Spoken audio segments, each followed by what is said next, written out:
So லக்ன வாரியாக late marriage வந்து எப்படி கிரக நிலையில் இருந்தால் ஆகும்னு நான் சொல்கிறேன்.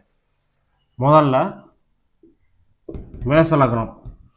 மேச லக்னத்துக்கு இப்போ ரீசெண்டாக வரக்கூடிய ஜாதகங்கள் இந்த மாதிரி 7 செவ்வாய் லக்னத்தில் குரு சனி இருக்கிறப்ப உங்களுக்கு வந்து தாமத திருமணம் ஆகுது. அதே மாதிரி லக்னத்திலே வந்து உங்கள் லக்னத்துக்கு 6ஆம் அதிபதினு சொல்லக்கூடிய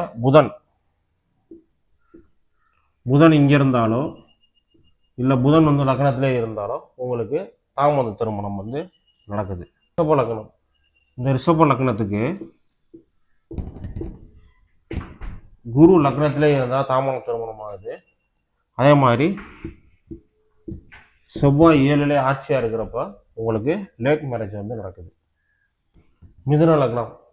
இந்த மிதுன லக்னத்தை பொறுத்த வரைக்கும் குரு லக்னத்துக்கு 7ஆம் பாவத்தில் ஆட்சியாக இருந்தாலும் தாமத திருமணம் தான். குரு லக்னத்திலே இருந்தாலுமே அவங்களுக்கு தாமத திருமணம் தான் நடக்குது. இது கூட அடிஷனாக வந்து செவ்வாய் இல்லைனா இங்கே செவ்வாய். ஸோ இந்த மாதிரி அமைப்பு குரு செவ்வாய் சேர்க்கை இல்லை செவ்வாய் தனித்திருந்தாலும் இவங்களுக்கு தாமத திருமணம் ஆகுது. அது மட்டும் இல்லாமல் திருமண வாழ்க்கையில் வந்து இவங்களுக்குலாம் பாதிப்பையும் கொடுக்குது. ஸோ இந்த மாதிரி அமைப்பு இருக்கிறவங்களாம் வந்து செவ்வாய் 7ஆம் வீட்டோடையோ லக்னத்தோடைய தொடர்பு, லக்னத்தில் செவ்வாய் இருந்தால் 7ஆம் வீட்டை பார்க்கும். ஸோ மிதுன லக்னக்காரங்க இந்த மாதிரி அமைப்பு இருந்தால் ரொம்ப டேஞ்சர் மேரேஜுக்கு. ஸோ ஜாதகம் வந்து பாருங்கள். அடுத்து கடக லக்னம். கடக லக்னத்துக்கு சனி லக்னத்திலே இருந்தாலோ லக்னத்துக்கு 7ல் சனி ஆட்சியாக இருந்தாலோ இவங்களுக்கு தாமத திருமணம் நடக்குது. சிம்ம லக்னத்துக்கு 7ல் சனி ஆட்சியாக இருந்தால் தாமத திருமணம் வந்து நடக்குது.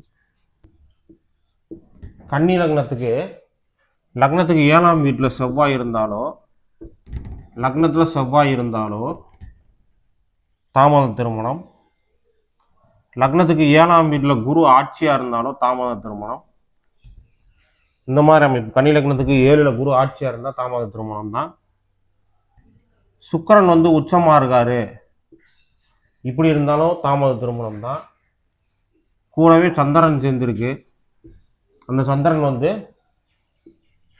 ஒரு வளர்பிறை சந்திரனாக இருக்குது இல்லை பௌர்ணமி சந்திரனாக இருக்குனாலும் இவங்களுக்கு டெஃபினட்டாக வந்து தாமத திருமணம் தான்.